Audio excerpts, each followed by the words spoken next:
It is a complete thrill to be here. I'm seeing friends and heroes from various walks of life. It's a particular thrill to be here for two reasons. First, we're celebrating, among other things, Hayek, one of history's great and most fierce and specific defenders of freedom. A good time for that. And second, the postponement of this visit has a bright side, which is that some of the challenges to freedom are in sharper relief than they were a few months ago. And they were not in sharp relief a few months ago, but I think we can say that for educational institutions in particular, the centrality of freedom of speech has moved from, let's say, the core of concerns to the core of the core of concerns, and that's going to be my focus. So I have an epigraph for you. It's from the greatest Supreme Court opinion ever written, Don't Argue. It's about Barnett. It's the Barnett case, which involved a compulsory flag salute decided in 1943, in which the court not only wrote the greatest opinion ever written, but also the greatest sentence ever written by a Supreme Court justice, which is this: compulsory unification of opinion achieves only the unanimity of the graveyard. That sentence in 1943 was written in the midst of World War II, in which the Supreme Court astoundingly said that governments could not compel a pledge of allegiance to the American flag. And I say astoundingly because this is a period in which the United States' survival is at risk. The Supreme Court didn't know it, but Hitler had on his personal globe some words in German over North America saying, "I'm coming." And though that globe was not known, the threat, the existential threat to freedom and democracy was clear. For the Supreme Court to say flag salutes cannot be compelled, that was an act of extraordinary bravery. The Supreme Court wrote a timeless opinion, but it had a sentence which somewhat subtly reflected its awareness of what was happening. The ultimate futility of attempts to compel coherence, meaning uniformity of opinion, is the lesson of every such effort, from the Roman drive to stamp out Christianity as a disturber of its pagan unity, to the Inquisition as a means to religious and dynastic unity, the Siberian exiles as a mean to Russian unity, down to the fast-failing efforts of our present totalitarian enemies. So with Justice Robert Jackson as our guide, I'm going to defend three propositions. The first is that America's universities, very prominently, needless to say, including this one with its unique heritage, are the arsenals of democracy, on a parallel to the military as the arsenal of democratic survival. That universities and those who regulate them, this is Proposition 2, ought not to engage in viewpoint discrimination, which is a suggestion that neither regulators of universities nor managers of universities should forbid or require particular viewpoints. And third proposition, those universities, components of democracy's arsenal, and those who regulate them ought not to claim that the educational mission justifies restrictions on offensive or hurtful speech. So basically, those are the three propositions. Arsenals of democracy, no discrimination against particular viewpoint, and no claim that the educational mission justifies restrictions on offensive or hurtful speech, even if it's unpatriotic or anti-Semitic or pro and then specify a cause you really don't like. The background is that we're in the midst of threats from private and public institutions, sometimes in academic administrations, sometimes in Washington, D.C., to regulate what is said on campus. For example, to ban critical race theory, to ban anti-Semitic speech, or to ban unpatriotic speech. Those efforts they've been bad in the recent past, they might get worse. At some colleges and universities, freedom of speech is under serious pressure. Have you noticed? Have you read? Censorship is in place. Some views are out of bounds. Maybe you can't be on the right. Maybe you can't be on the left. Maybe you can't be in the middle. Students and faculty members are being punished because of what they say. Some of the restrictions come from universities and their administrations. Some are coming from external pressure. On the part of public officials in Washington today and universities all over the country today and tomorrow, there's a lot of uncertainty about the right approach. That uncertainty is itself a problem, and it's a problem also because it tends to produce bad lines being drawn. Here's a really tiny framework for colleges and universities to consider in deciding what to do with respect to free speech on campus. It's going to go very quickly, so I hope you're listening. Universities should adopt modern First Amendment law as their framework, period. Private universities don't have to do that. I suggest they ought to. I learned at the University of Chicago that when things are tough, like in personal life or in scholarship or when you're thinking about government or what to do, you should think about minimizing the costs of decisions and the costs of errors. Are your emotions flowing now? Okay, it's not a very emotional phrase. The idea is when you're stuck, try to come up with an approach that minimizes decisional burdens and also try to come up with an approach that minimizes errors. Modern free speech law, I'm going to suggest, dramatically reduces the burdens of decisions. For a university, call it the University of North Carolina, shall we, to have to build up a system of free expression from the ground has the problem that Oscar Wilde, not Hayek, Oscar Wilde identified with socialism, said Wilde, the problem with socialism is that it would take too many evenings. To try to build up a system of free expression today, tomorrow, next week, that's a lot of evenings. Ludicrously burdensome decisional process. More inspiringly, the system of freedom of expression bequeathed to us through generations of actors, including people in universities, is a really solid foundation. So we have a kind of off-the-rack vehicle which we can live according to without suffering and which we can be grateful because it's a terrific source of principles.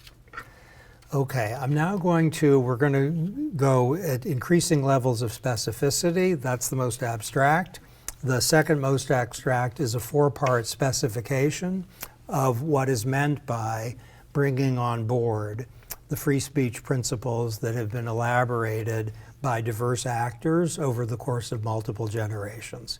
So if this seems a little Burkean as well as a little Hayekian, Edmund Burke, yes, it's a little Burkean as well as Hayekian.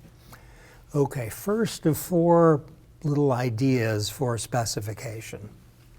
To promote learning, academic institutions should promote safe spaces, not for feelings, but for ideas. Speech should never be restricted or punished because people who hear it find it nonsensical, upsetting, wrong-headed, irreverent, distasteful, or ugly. That's the first submission. Second, if speech is not protected by the First Amendment and is inconsistent with criminal or civil law, the university doesn't have to tolerate it. So our off-the-rack system says there's a bunch of things that come out of people's mouths which are not protected by the First Amendment, and universities can take that on board. Criminal conspiracy, criminal solicitation, bribery, and commercial fraud need not be welcome at America's institutions of higher education. The same is true of libel, direct threats, and sexual harassment as defined by law. If speech is directed to incite and likely to incite imminent lawless action, it need not be permitted. And I'm going to say a bit about what that means. So second principle, qualifying the first, is that if there's speech that's inconsistent with civil or criminal law and unprotected by the First Amendment, it can be punished even if it comes from the provost of a university. The third proposition is that the commitment to freedom of speech doesn't mean that members of the university community may disrupt or prevent the speech of others. That's a little self-serving for a speaker to be saying that, but I mean it to be a general principle, not just a caste protective principle. The commitment to freedom of speech doesn't mean that students or faculty members are allowed to block access to or take over buildings. It doesn't mean that they can disrupt classes. It doesn't mean that they can shut down campus activities. It doesn't mean that they can trespass on private property. Protest activities that fall in those categories are unprotected by freedom of speech principles, and universities need not allow them. Notice these are not things that are typically thought, like perjury or criminal solicitation, to be outside of the First Amendment. They're a different kind of creature, and I'll have a little bit to say about that. Okay, the fourth principle in this second level effort to specify is the most contentious and the most difficult. I say it with fear and trembling. One has to say it, but as either Shakespeare or Bob Dylan said, I'm going to say about the category I'm about to describe, that way lies madness. Probably both Shakespeare and Bob Dylan. So Dylan, it's from Shakespeare, but surely Bob Dylan said it at one point. Have you all seen the movie, A Complete Unknown, the Bob Dylan movie? See it tomorrow. It's really great. Okay, here's the fourth proposition. The educational mission of the university, that needs to be in italics. I said that so quickly, too quickly, may entail specific restrictions on speech designed to ensure that teachers teach and that students learn. This is different what I've said so far. Teachers and students may be asked to focus their classroom time on the subject of their courses, and students may be asked to focus their assignments and their examinations on that subject. But this point about the legitimate use of the educational mission of the university to allow restrictions of speech is meant as a narrow idea, not as a very broad one. And that's going to be the most difficult part of these remarks. Okay, basically that's it. Now for the footnotes. Law professors have lots and lots of footnotes, so the footnotes are going to be a little extensive, but now we're going to hone in and elaborate. Okay, so the Constitution says Congress shall make no law abridging the freedom of speech. That's been incorporated through the 14th Amendment to apply to state and local governments, so it's not just Congress, it's all governments. You might be tempted to think that the words "no law abridging the freedom of speech" make free speech a kind of absolute. Isn't the phrase "no law abridging" unambiguously clear? Is any of you thinking that? Some Supreme Court justices have thought that. It's sometimes said that the First Amendment does state an absolute, but it can't mean that. It can't protect perjury and bribery and fraud. That's fair, but it's imprecise. The problem is the freedom of speech is not a self-defining concept. Whether the freedom of speech includes perjury and criminal solicitation and bribery and fraud is the question to be decided. So absolutism isn't necessarily consistent with the terms. We need a theory of interpretation to figure out how to come to terms with the terms. And the prevailing theories of interpretation converge on the idea that there are some categories of speech that are outside of the domain of the freedom of speech. That was understood in the founding period, and it's been understood at all stages in our history. What I'm going to do is not say anything contentious about how to understand the Constitution, how to interpret it, not to take a stand on the original meaning or something that understands the Constitution to have evolving meaning, but just to be parasitic on the consensus that's developed over a period of decades by judges of very different ideological orientation who agree with the principles which I'm going to now identify. The only mildly theoretical notation I'm going to offer is that the foundation of, let's call it, the bipartisan consensus among constitutional analysts refers to individual autonomy as a central theme of freedom of speech. That allows artists and musicians and fiction writers to enjoy the protection of the First Amendment principle, and a commitment to self-government as central to what the free speech tradition cherishes. The idea of individual autonomy and the idea of democratic self-government as at the center of things, and I think I'll just say parenthetically that I fly to you today from Concord, Massachusetts, which on April 19, 1775 was the place that British soldiers came because there were munitions being held in Concord and the British soldiers wanted to obliterate them. One of the places where munitions were held was the house in which I'm privileged to live. They're held upstairs. And so in real time, you can see, if you go to Concord, the place where the idea that human beings are subjects and not objects, the idea that a monarchy of people who are above other people is a bad idea, that you can kind of almost feel it in the atmosphere. That was under severe pressure, and the idea of self-government as an ideal emerged from the shot heard around the world on April 19, 1775, which was not the home run by Bobby Thompson, which won the World Series, I think, for the Dodgers, maybe for the Giants, one of those teams. The shot heard around the world was when soldiers, well, farmers in Concord, responded to wildly unexpected firing by British soldiers on them, responded to the one military person in their midst who called out, "Fire, fellow soldiers, for God's sake, fire," using the Lord's name, and also calling the farmers soldiers. And the Americans the colonists did fight back. That was the shot heard around the world that started our country. And that was founded in a commitment to the equality of persons, which grounded the notion of self-government.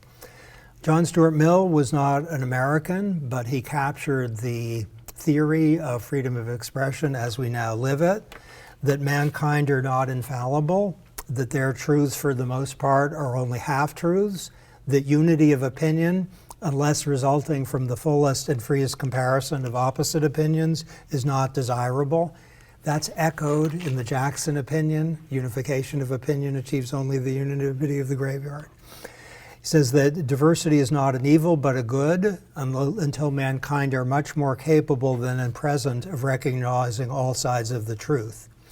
As it is useful that while mankind are imperfect, there should be different opinions, so it is there should be different experiments of living.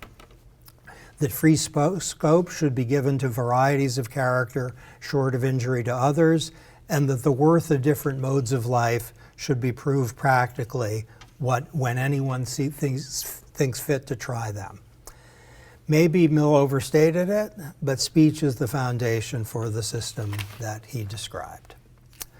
Okay, Let's now hone in more specifically on the ingredients of free speech on campus. What if speech is likely to produce violence? What if there's something that's said that's anti-Semitic or racist or sexist that is believed potentially productive of unlawful action, such as a takeover of a building? What about that? Under the First Amendment, public institutions may punish speech that is directed to inciting or producing imminent lawless action and is likely to incite or produce such action. Notice, if you would, that that is fiercely speech protective. If an author says, if you don't buy my book, I'm going to do something terrible to property, that's protected by the First Amendment because the likelihood that that's going to happen is really low.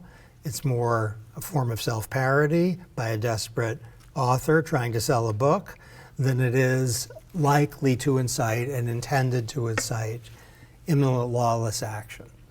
The test requires imminent lawless action, an intention to create that action, more likely than not that the action will occur, and the action must be lawless. Let's just note that if we have speech that falls in that category, let's say at the University of Pennsylvania tomorrow, in response to the announcement of the Trump administration of the withholding of federal funds, if there's speech that's intended to incite and likely to incite imminent lawless action, it can be regulated. That's a category. That's sufficient to show that some categories of speech are outside of the First Amendment's domain. Defamation and libel, subject to prevailing constitutional standards, can be regulated.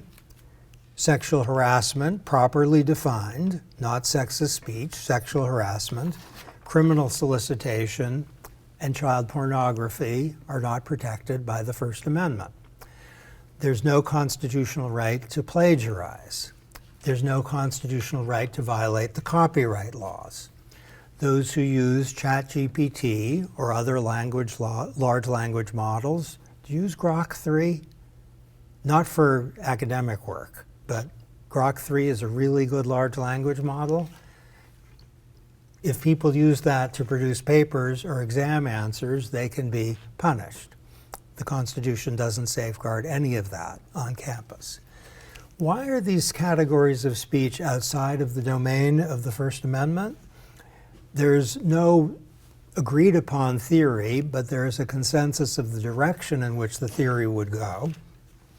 Some speech is disconnected from the central goals of the free speech principle, which include self-government and personal autonomy. If one person threatens to hurt another, if I see you again, your nose is going to get broken, the central values of autonomy and self-government are not at stake. At the same time, government typically has a solid or better justification for regulating the relevant speech. If there is an effort to defame someone or an effort to commit fraud, the strength of the justification is pretty self-evident. Some platitudes are worth repeating. Universities are allowed to punish unprotected speech. That's a really important conclusion. It suggests that a lot of cases, including cases over the last months, are just easy cases. Okay, the next specification is going to be a little less straightforward. For purposes of evaluating what's happening in Washington or in Massachusetts or California, I'm trying to point to right of center and left of center stuff. Washington's kind of a shorthand for right of center these days. Massachusetts, California, left of center. Yes. For purposes of evaluating them, it's crucial to distinguish among three kinds of restrictions on speech. And this is a hard-won achievement, basically of the last 50 years, an effort to concretize maybe the commitments that led to the events that started on April 19, 1775. The first category are viewpoint-based restrictions. The second are content-based restrictions. And the third are content-neutral restrictions. So those are 3 categories, and I'm going to be suggesting they're fundamental for evaluating anything that a university does on its own or anything a state or federal government mandates be done by a university, where mandate might include withdraws federal funding on condition that, etc. Okay, a viewpoint-based restriction punishes people because of the point of view that they embrace. Such a restriction might say that students can praise the president of the university, but may not criticize the president of the university. Or it might say that speech that's enthusiastic about Israel is completely welcome and permitted here, but speech that is critical of Israel, at least in certain ways, is not permitted here. That is a viewpoint-based restriction in the sense that to know whether the restriction is triggered, you have to know something about the viewpoint of the speaker. A content-based restriction, not shockingly, targets or punishes people because of what they say. All viewpoint-based restrictions are content-based, but some content-based restrictions are viewpoint neutral. If a university says that students can't discuss Hayek, that would be really, really terrible, but it would be viewpoint neutral. If a university says that there can be no discussion of politics on the premises of a specified sort, that is viewpoint neutral but content-based. If a university says that students can't discuss religion at breakfast, that's content-based but viewpoint neutral. A content-neutral restriction applies independently of its content. The substance of what's being said is irrelevant to knowing whether the restriction is triggered. In the letter the 3 agencies sent to Columbia a few days ago, there was an embrace of time, place, and manner restrictions of certain kinds, with the people writing the letter being alert to the importance of indifference to content if what we're seeking is conformity with the First Amendment. If a restriction says that between the hours of 1 a.m. and 5 a.m., there can't be any noise of any kind in dormitories, that is content neutral. Viewpoint-based restrictions face a very strong presumption of invalidity. And this certainly applies to North Carolina because it's a public university. I'm suggesting that private universities not bound by the First Amendment should take First Amendment principles on board and not discriminate on the basis of viewpoint and treat them as presumptively forbidden. Alabama can't ban speech that supports critical race theory while allowing speech that condemns critical race theory. Texas can't enact legislation that embodies a war on woke, at least not if it's viewpoint-based. And it sounds really viewpoint-based, doesn't it? Importantly, the Supreme Court has said in decisions which were the legal equivalent of a war between people who are really good at fighting wars, Justice Scalia and Chief Justice Roberts, in the war won by Chief Justice Roberts, the prohibition on viewpoint restrictions applies to funding decisions too. So if the government says we're going to fund you if you embrace a certain viewpoint, but not if you reject that viewpoint, under existing law, that is in the garbage heap of constitutional law. And I hope, notwithstanding its rigidity, the restriction on viewpoint restrictions is itself producing emotional music, patriotic music, or something that has the spiritual music of some kind, because the ban on viewpoint discrimination is connected with the passage from John Stuart Mill about experiments of living. It's saying that no one can stop people from talking because of the viewpoint they embrace. Galileo, nonetheless, it moves about the earth. Content-based restrictions face a heavy burden of justification, even if they are viewpoint neutral, and they're usually be struck down. A state university can't stop people on campus from discussing civil rights or an ongoing war effort. So content-based restrictions are in deep trouble. But the burden on universities to justify content-based restrictions can sometimes be met in the educational setting. This is where bodies are buried. Universities can tell history professors that they have to teach history, not geometry, in their history courses. Universities can tell students that in courses on World War II, their papers can't focus on animal rights, but have to focus on World War II. So that's a domain where content-based restrictions are okay in the educational setting, and we're going to have to get into that in a little more detail. Content-neutral restrictions, like time, place, and manner ones, are subject to a balancing test. Now, some people see red when they hear the term balancing test, meaning it's all ad hoc and horrible. I'm hoping that you're going to see pleasing blue rather than infuriating red, because the balancing test isn't so unmanageable. Suppose you have a university that says you can't have any speech at all on campus except between the hours of 4 a.m. and 5 a.m. What? That's clearly an effort to suppress speech on campus, not an effort to support some speech-neutral goal. So the fencing off of any speech except between the hours of 4 a.m. and 5 a.m. is content neutral, but it is extremely hard to defend by reference to any legitimate goal. If the idea is that there are spaces where we're not going to allow any noise at all because they're quiet spaces, that might well be justified, either because this is a time when people are trying to get some shut-eye, or because this is a time of quiet solitude. And cases between the 4 a.m. to 5 a.m. only and the no noise when people are trying to sleep might be hard cases, but we certainly know why they're hard, and they're not going to be, I think, once we get into the specifics, all that hard. Okay, now the most difficult question, the educational mission.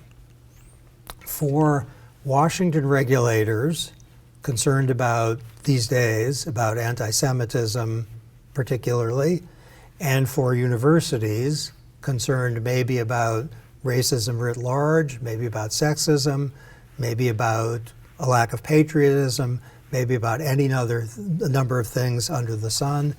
This is where things get complicated. And I'm going to be using as my foil here with considerable what's the right word, terror. I'm going to use in my foil Dean Robert Post of Yale Law School, who is one of the country's leading experts on free speech, and I'm going to be suggesting he's brilliant and amazing, as always, but what's the right word? Not entirely right? Is that the right phrase? Okay, so now what we're going to talk about is the educational mission and its relationship to legitimacy of restrictions on speech. Maybe we'll sneak up on it a little bit. So I had 3 stints of work in the federal government. Let's take my second stint where I was helping to oversee regulation for President Obama. If I had said during that job, I think President Obama's approach to regulation is 30% right and 70% wrong, he could have fired me. And that would have been not just content discrimination, but viewpoint discrimination. And it would have been completely a righteous firing, where the righteous means legitimate. If you are working for, let's say, the admissions office at the University of California at Berkeley, and you say, I think our admissions policies are so terrible, they are extremely offensive, I can barely live with myself, given the policies I have to apply, that person can be fired without offense to the First Amendment. Now, what unifies these two cases, and I want to think of them for the present as government cases, not strictly education cases, is that a government official as such, to do his or her job, is legitimately restricted in what that person can say, because some things that are being said are incompatible or plausibly incompatible with adequate performance of their job. And let's just take that as a well-established idea. It's been sustained through decades, which says that a government official need not enjoy the same liberty of expression that others do because the job authorizes that. Okay, now let's shift directly to the educational mission. Universities are permitted to regulate speech if the regulation is essential to performing the job. A university is permitted to insist that professors teach students with respect. That needs to be specified. It can be a dangerous idea, but let's just say if it's suitably specified, the reason for that content-based restriction is not so that teachers adhere to any particular point of view, but so that teachers act like teachers. A teacher who is abusing students can be told, stop doing that, even if the abuse takes the form of words, because you can't be a teacher if you are abusing your students. If that seems alarming, let's just notice that if an English professor really wants to teach Olivia Rodrigo in a course on Shakespeare, you all know Olivia Rodrigo? You look so cool as an audience, but your coolness has just gone down a notch. Look her up. Olivia Rodrigo is probably the best. Does one of you know what I'm talking about? With the possible exception of a Gracie Abrams, she's probably the best up and coming. She's actually arrived, but she's the best young. Okay, enough on that. If a professor wants to, and this would be admirable, to teach a course on Gracie Abrams and Olivia Rodrigo, and the university says, no, you're supposed to teach a course on Shakespeare, the university can insist on that. Here's a more controversial case. Suppose a math professor believes that men are better than women at math and that women can't easily handle the subject. There's a good argument that the teacher can be told not to say that in class on the ground that if he does that, he can't do his job, teaching math.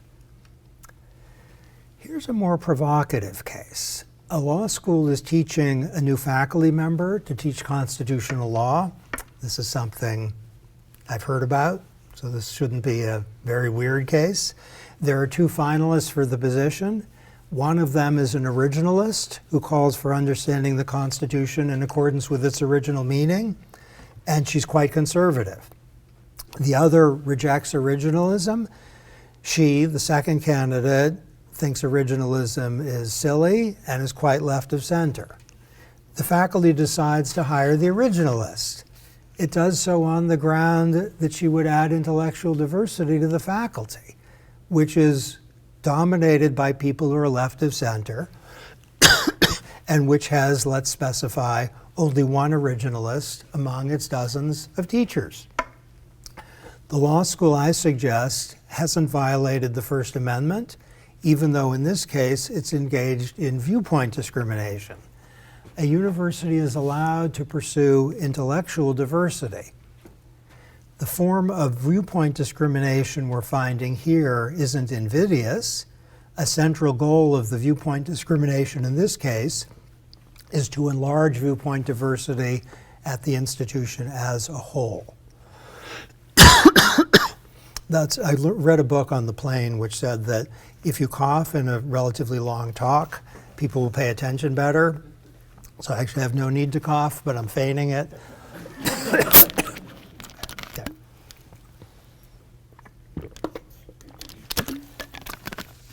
Okay, so the educational enterprise, if you're with me, allows academic institutions to impose restrictions that would not be acceptable if imposed by, for example, the national government.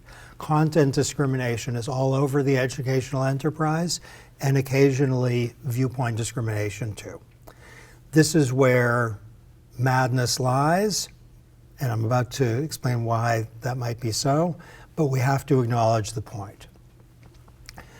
Dean Post urges that the educational mission has much larger implications for regulators of all kinds that I'm going to allow.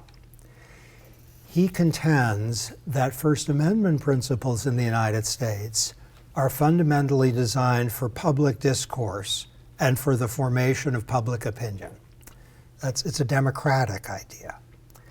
In his account, we are not the free authors of our own government if we are compelled to participate in the formation of public opinion in a manner that is contrary to our own will. So that's a claim that the First Amendment is about democratic legitimation writ large. In his account, the idea of democratic legitimation wasn't designed for and just doesn't fit the academic setting. So let's listen to him. The purpose of classic First Amendment principles is to protect the process of self-government, Concord, 1775. But speech within the universities does not serve this purpose. It serves the purpose of education, which requires an entirely different framework. Speech within campus is ordinarily protected according to principles of academic freedom, as distinct from freedom of speech. So is his view freedom of teaching, freedom of learning? That's not about self-government. It's about a different idea, and academic freedom is the foundation. Okay. In my view, Post is on firm ground insofar as he's suggesting that the educational mission is relevant, for reasons suggested, to assessing whether restrictions on speech are permissible. We would overextend First Amendment principles if we insisted that professors can't be directed to spend time on the topic of the course. Here's a hard one for you. Suppose there's a teacher outside of class who says things that a number of students regard as racially offensive, and they say, I don't want to take a course from this class because teachers are racist. And the university says, you can be a racist, but not here. And the reason you can't be a racist here is you're supposed to be a good teacher. You can't be a good teacher. That you can design that so it's a hard one. What I want to do is reject the suggestion, prominent on both the left and the right these days, if only implicitly, that we should jettison First Amendment principles in the academic setting. If we jettison First Amendment principles, the core safeguards, including the presumptive ban on viewpoint discrimination, end up in the garbage heap. Free speech would be at risk in places where it most needs to flourish, like here. True, the ban on viewpoint discrimination cannot always be firm in the university setting. I gave an example. But still, the ban on viewpoint discrimination can usually be firm in the university setting, and that's where it's essential. Equally important, the classic free speech principles don't just protect self-government as such. Self-government is a defining value. But the First Amendment principles go a lot further. They protect novelists, poets, singers, artists, and actors. They also protect students, faculty, administrators, even against their own public universities and even against their own government. Okay, if this framework is broadly acceptable, we're going to have so many easy cases, it turns horror into check marks. Protests of multiple kinds cannot be regulated, even if they make people feel offended or unsafe or insulted or horrified. There are lots and lots of easy cases where you can regulate. If a group of students say to another student whom they despise, we don't want your type around here. If we run into you again, you're toast. That's a direct threat. It's not protected by the First Amendment. There are hard cases, including cases where the educational mission meets, let's say, dissident speech, and reasonable people can differ.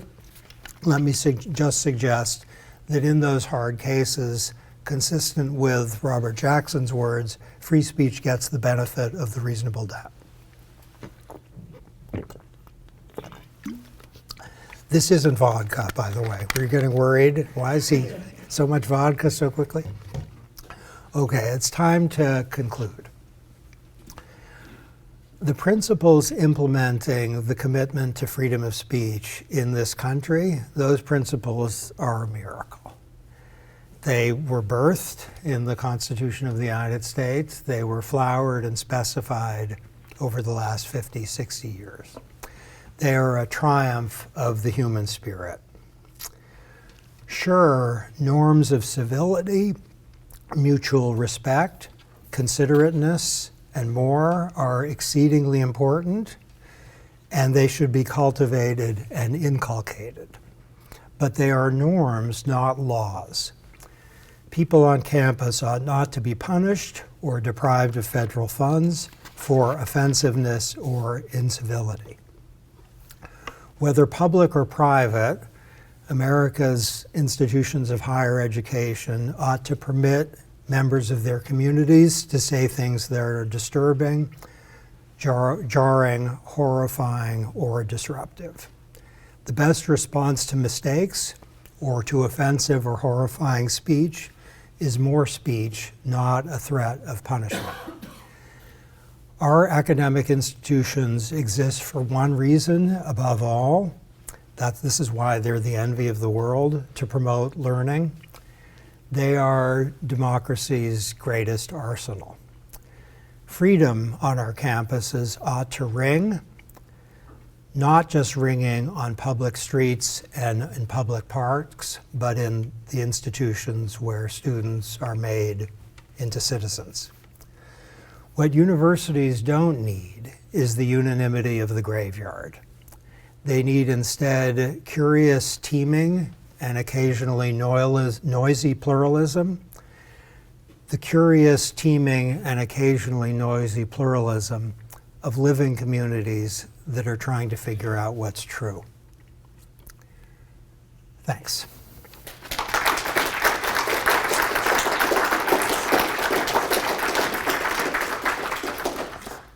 So we'd like to go to perhaps 6:15, so this is the time for you to engage with the speaker. I'll let you take your own question. Professor Curran. Thank you. Very, very interesting, and I should say convincing talk. You mentioned early in the talk that to promote learning, universities should have not safe spaces for students, but safe spaces for ideas. And I wonder if you could say more about that, how the transition is to, what you think about how the transition would work, given that students these days come from schools where they can be coddled, where their feelings can be put on a pedestal, and universities, including this one, have deans whose job is, deans and many other administrators whose job is to focus on student feelings and to protect them. So how do you make this transition, given where we are today? Yeah. And I'm sure it's not that different at your university. Yeah. So the thing that sentence is reacting against, as you're picking up, is the idea that feeling unsafe is a justification for stopping speakers. And there are, I hope all of you in this room haven't felt unsafe in the sense I'm about to describe. My wife was a war correspondent where bombs were falling all around, and my dad was in World War II and almost killed. So there is unsafety. If someone says something, and even to say it would be objectionable, but think of something terrible that's racist or sexist or anti-Semitic, people may be sincerely saying they feel unsafe, but unless things have gone terribly wrong, they're not actually unsafe. They're instead reminded of something that could possibly happen, but at Duke, or I hope at any of America's universities, that actual threat to safety isn't going to happen. So take feeling unsafe. There's a useful concept in constitutional called the heckler's veto, where someone's really mad at the speaker and then starts shutting them down.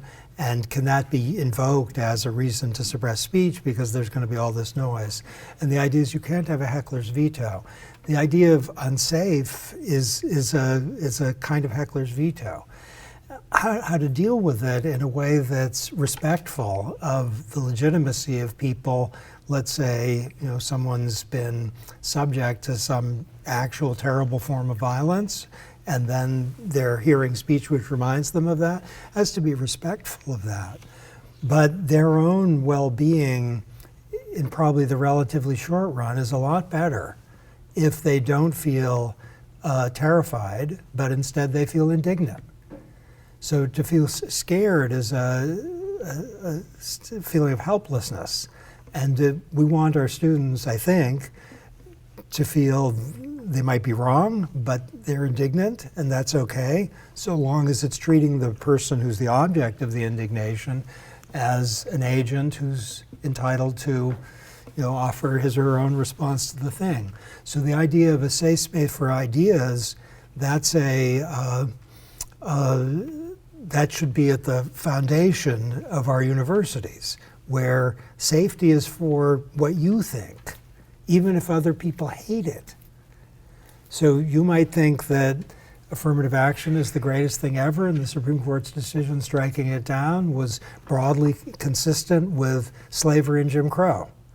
And go for it. Or you might think affirmative action is a horrible form of race discrimination, the modern incarnation of Jim Crow.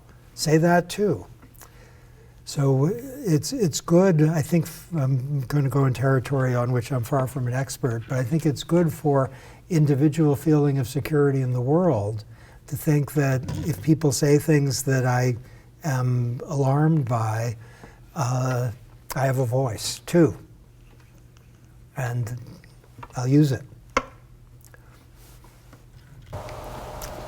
If a university, say in North Carolina, an unnamed university, has a restriction on time, place, and manner along the following lines.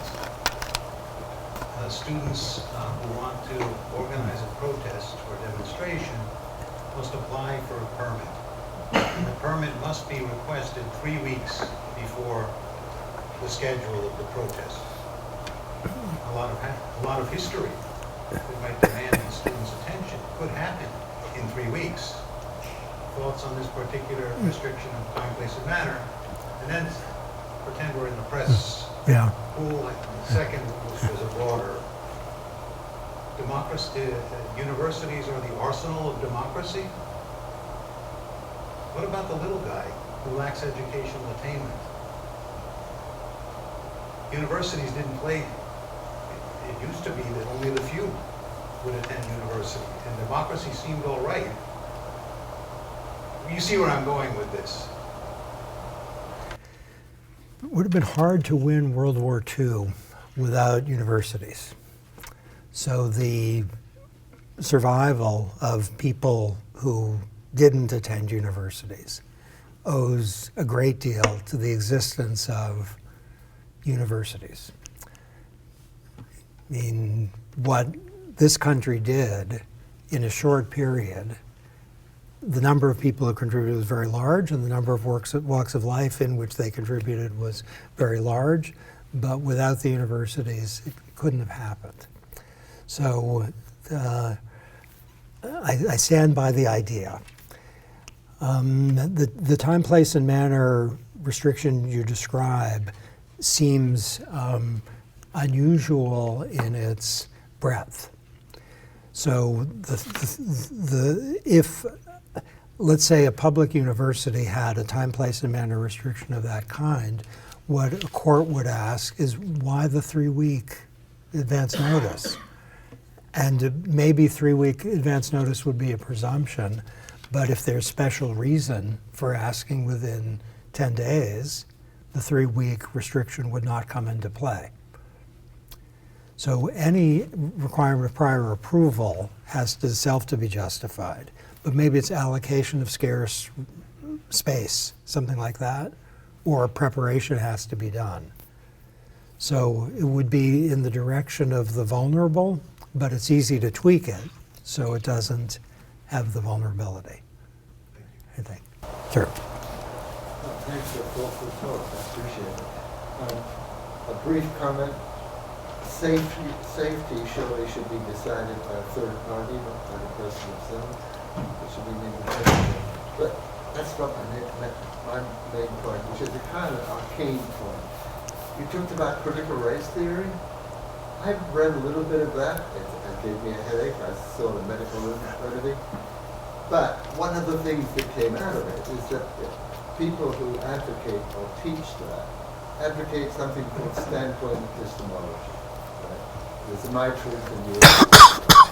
And of course that principle undermines everything about a university. You couldn't have science, you couldn't have engineering, and so on and so on. What should a university do about that if they have a faculty member who only teaches that? Doesn't say, well, this is my view, I think it's a different view, and so on. What should they do?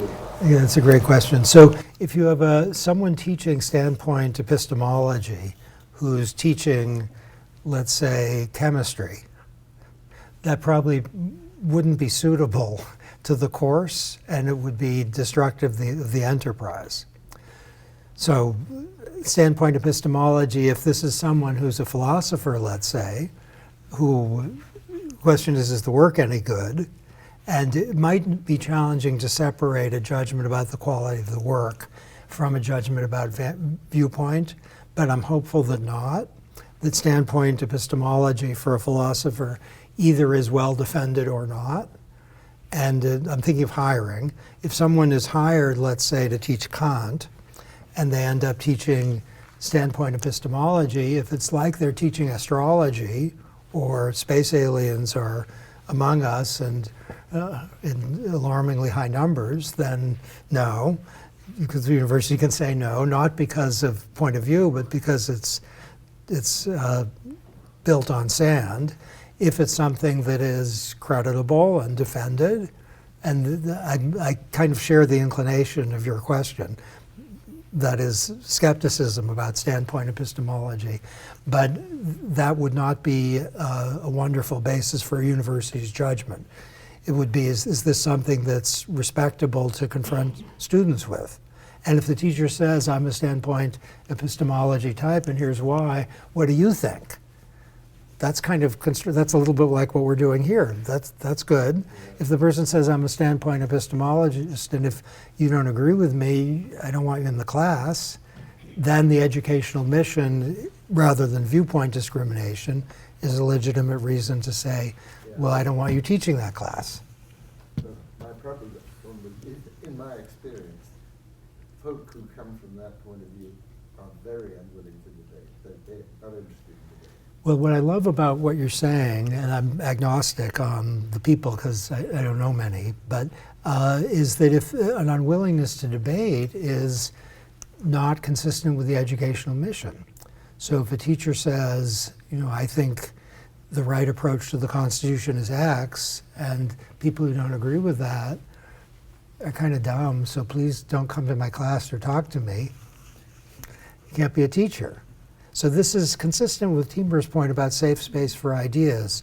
And I hadn't seen this until this exchange, is that is a viewpoint neutral and in the direction of, not quite, but in the direction of content neutral restriction, which is consistent with the educational mission. So so now I hope this is a non-problem here and at universities generally. But there must be at least one university that has one teacher who is creating this problem. and for a university to say, you can think basically whatever you want unless it's so inconsistent with quality that you can't be here and do that, but you can have any point of view. You have to teach in a way that's respectful of diversity of views. I mean, some of the hard educational mission cases, suppose students use obscenities in class, or suppose teachers use obscenities in class. How should we think about that? I had a student in a very large class who got very exercised and used the F word in front of 300 people. And what's the teacher to do? And what I did, I don't know if I handled it well, I said that's a very unusual word to use in this context. And all the students laughed and he was embarrassed and there was no punishment of any kind. I think not even a glimmer of a thought on my part of punishing him. But if he had done it repeatedly, then there would have been an issue. And it would have been, there would be tension between being a student in class and using the F word a lot. And that would be content-based, but not viewpoint-based. Sir. Thank you. Quite exciting presentation and engaging. I like your advocacy for this broader view, developing a method to expand the freedom of speech. But I'm less convinced in the method because maybe I missed some connections. Because the argument you develop is based on democratic idea. And the university as an institution is a bureaucratic institution. So they have two different grounds for legitimacy. Universities are the less democratic institution that I have ever seen. It's based on these layers of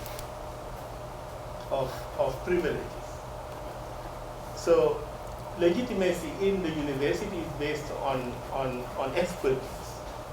And you, as you say, students are here to learn, we are here to teach. So that is the base of this division of labor. That is very clear. But the freedom of speech in the Constitution is a political process based on democracy, which is really goes back to the to being elected. That is why when the president argued that I've been elected, that is a very strong foundational argument for legitimacy, which is stronger than the bureaucratic legitimacy. So using the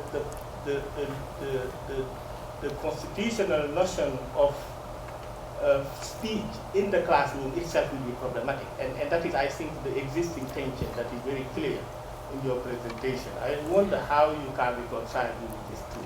Okay, I hear you. Okay, let's agree that First Amendment principles are grounded in significant part on democratic ideals. That's fair. Then the question is, let's suppose it's the University of North Carolina or the University of Massachusetts. What road should they take? We have a fork in the road.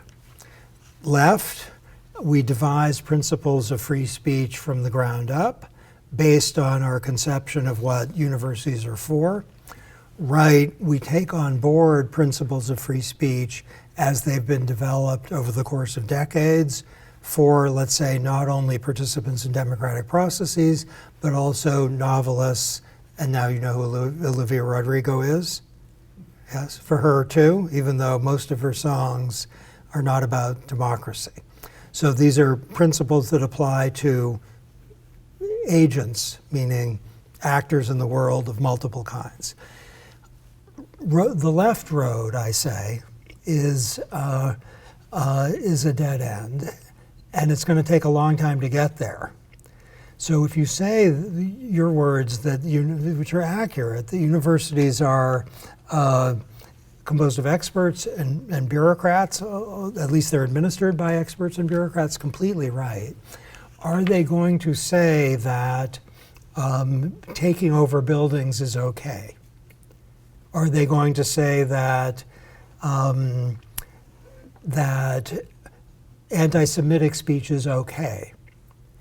Are they going to authorize people who say that men or women are just different fundamentally because of biology, or people who say that men and women aren't different notwithstanding biology? And the submission is that the bureaucrats, experts who go on that path of trying to build a system of free expression from the ground up, in 2087, they'll still be talking. And if they aren't, we're not going to like what they settled on. Now, why would, I might be wrong. So if the system of free expression specified in this kind of plumber-like way, so this is a theoretically unambitious set of remarks. It's the plumber takes the tools that are available here and uses them to fix that toilet.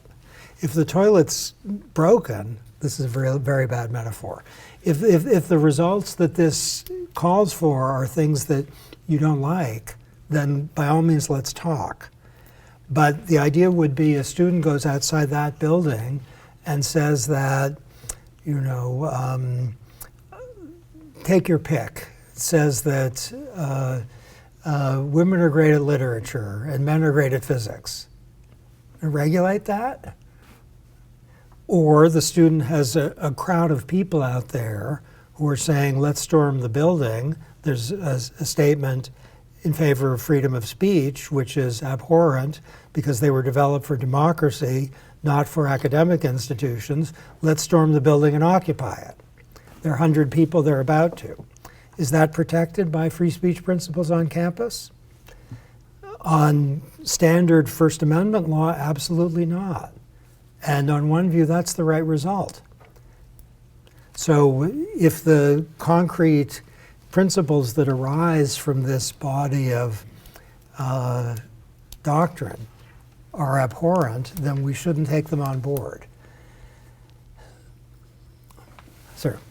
Instrument, I love that. That's a great. While I completely agree, of course, that in Yeah. private institutions, Yeah. we should apply the First Amendment. I'm more interested about the That's a fantastic question. So you're using Mill Yes. against me, that the experiments in living by which we let 1,000 free speech enterprises bloom is not something that this endorses.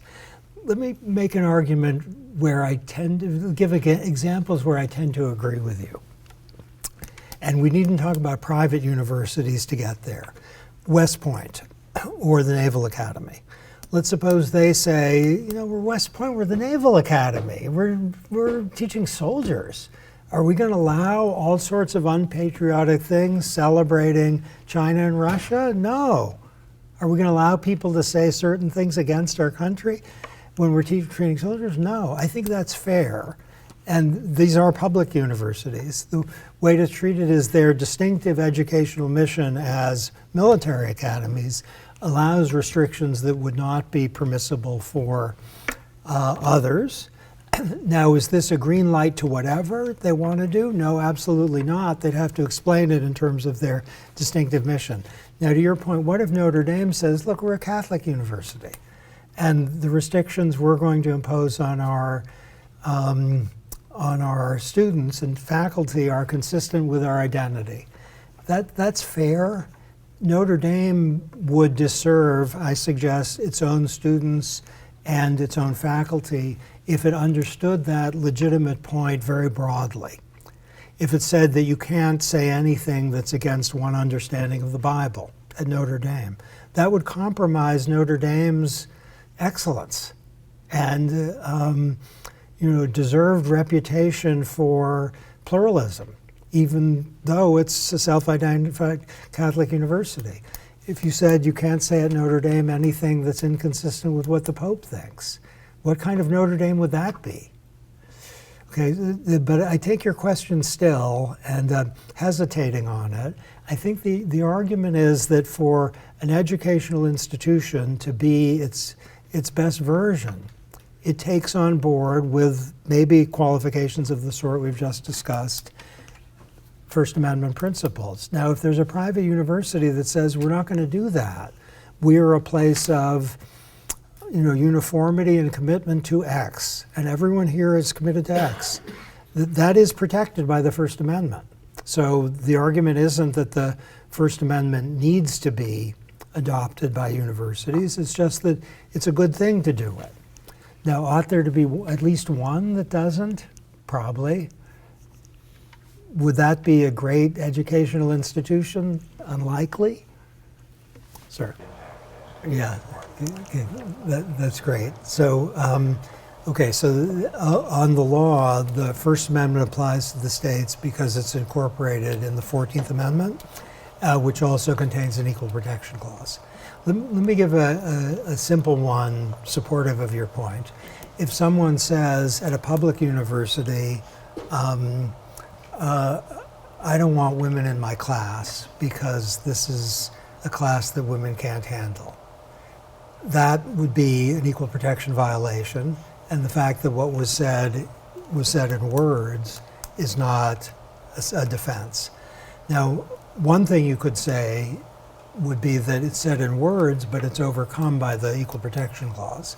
I think it would be simpler to say that the statement "you're not allowed here because of your gender" is not protected by the First Amendment in any case. So let's take that. That is pretty straightforward. There's a view that which honorable people hold, which is that equal protection principles qualify First Amendment principles, even though they all come with respect to states through the 14th Amendment.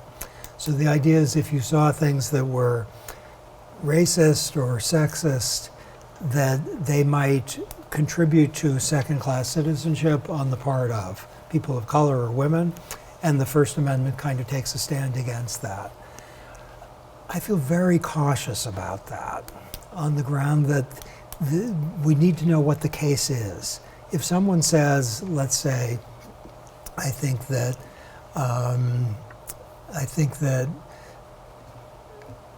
women are just completely amazing at physics, and they struggle a lot with chemistry, and men are amazing at both.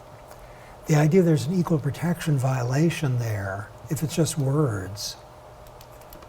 Now, for a teacher to say that might be a legitimate basis for something on the ground that how can you teach if you say that?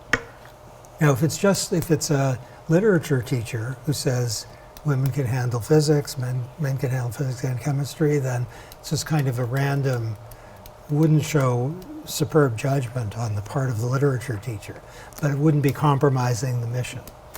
So the view, Catherine McKinnon has written about this, the view that, and she's great, I think, but I don't agree, that equality principles, the 14th Amendment, qualify what would otherwise be our First Amendment principles.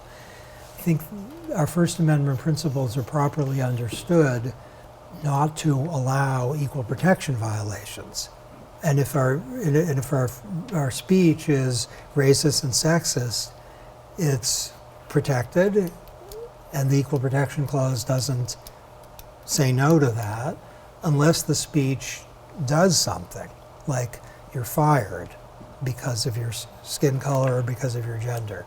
The statement "you're fired" wouldn't be protected.